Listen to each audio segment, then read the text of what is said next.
The sign read, Café Thalassa Noir. But there was nothing dark about it.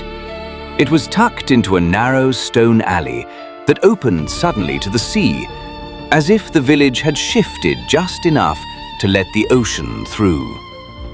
Old walls rose on either side, covered in vines and bursts of red and white flowers that felt like they had always belonged.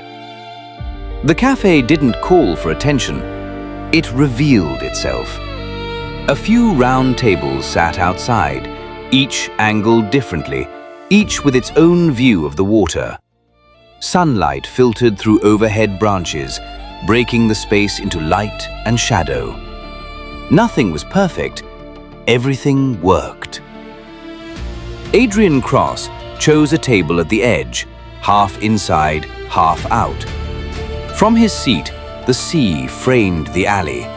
A turquoise door to his left reflected part of the street. Behind him, solid stone, no approach. 2 exits, always 2. Life at the cafe moved in gentle, familiar rhythms. A couple leaned close, still in good terms, for now.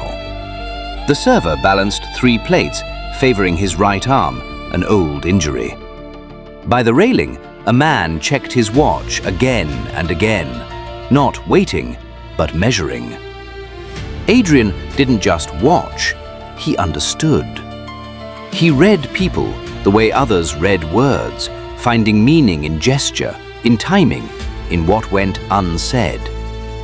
The name Thalassa Noir echoed in his mind. Sea and darkness, 2 sides of the same truth. From afar, the surface sparkled, but up close, the depths swallowed everything. Adrian had grown up in a house where order was everything.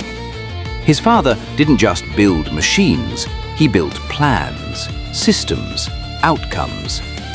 At home, there were no stories about the past. Every conversation circled around one thing.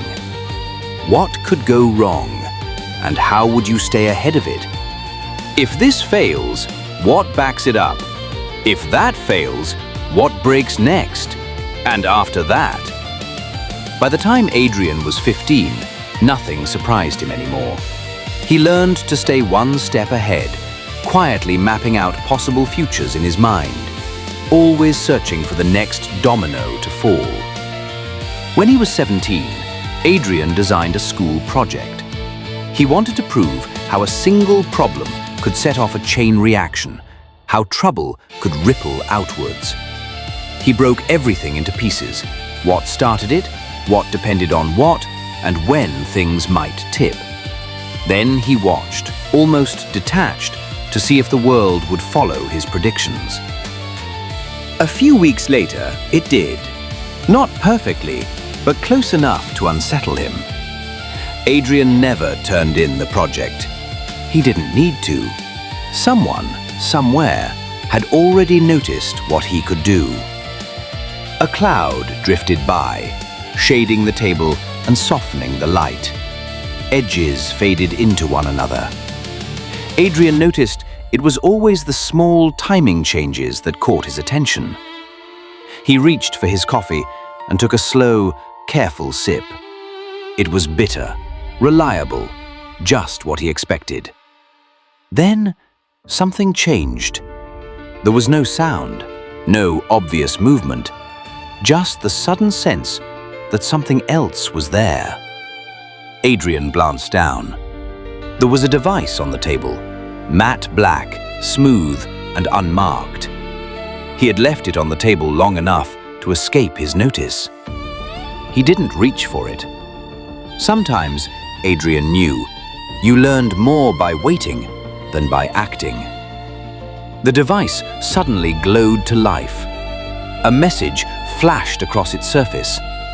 Orbis//priority channel. Around Adrian, the cafe carried on as usual. Waves tapping gently against stone, the sound of cutlery on porcelain, a breeze mixing salt and citrus. Nothing seemed out of place.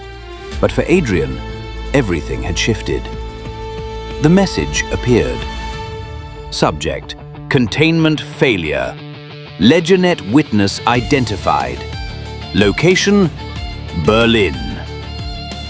There was a long pause. It felt intentional. Instruction: secure.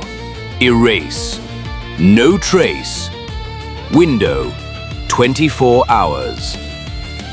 Then another line. You were not the first choice.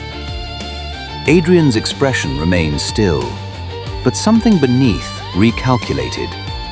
He hadn't been briefed. That could only mean two things. Either the timeline had sped up, or something was happening outside the plan. Both were possibilities Adrian hated. He needed order, control, a sense that everything had its place. He looked up, his gaze drifting to the sea. But he didn't care about the endless horizon. He watched the restless water below, searching for the shifting patterns beneath the surface, the ones that told the real story, hidden from view. Adrian picked up the device, feeling its warmth in his palm. He studied it for a moment, alert to the idea that somebody might still be watching. He rose from his chair, his movements calm and deliberate. There was no rush, no second guessing, just the quiet shift from waiting to action. He reached for his wallet and slid a few bills beneath his coffee cup, leaving the exact amount for his drink. Adrian believed in clean exits, no mess, nothing overlooked. As he stepped away from Café Thalassa Noir, the sunlight outside seemed harsher, shadows sharper. Whatever stillness he'd found in the cafe was gone. It was time to move.